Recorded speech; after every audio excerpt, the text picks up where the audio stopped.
राजस्व और जंगल जमी में बेआईन होटेल गृह निर्माण और भारीजान पार्किंग को नहीं एनजीटी रे मामला पर एनजीटी निर्देश पर बेआईन होटेल निर्माण स्थान में तदंत आरंभ करिछि जिला प्रशासन। एथिरे ढेंकानाल एडीएम एसीएफ प्रदूषण बोर्डर अधिकारी स्थानीय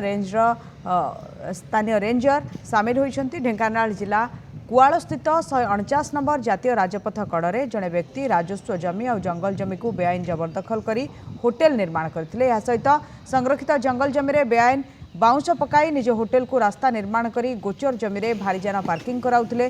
फल उक्त अंचल में प्रदूषण वृद्धि पाउथिबा बेले परिवेश नष्ट होइतिला, जाहाकु नै youth United for sustainable environment trust नामक एक संस्था बारंबार स्थानीय प्रशासन और वन विभाग को ए संपर्क में अवगत कराइथिला। सेठार कौनसी प्रतिकार व्यवस्था न हेबारु बाध्य होई उक्त संस्था एनजीटी रे एक मामला रुजु करिथिला।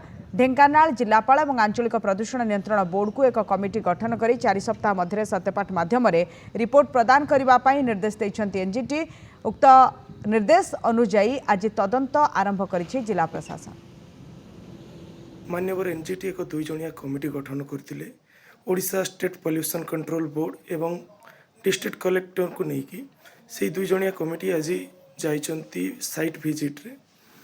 तो जहाँ सेठरू एलिगेशन थिला ताको वेरीफाई करने को आज 2 जणिया टीम जाइछन्ति कुआल ग्रामस्थ से जो रिगार्डिंग एनक्रोचमेंट ऑफ और revenue land and reserve forest तेणु ये दुटा एलिगेशन थिला आम आसिक वेरीफाई करूँ तार एफिडेविट करके एनजीटी पाखे सबमिट करूँ।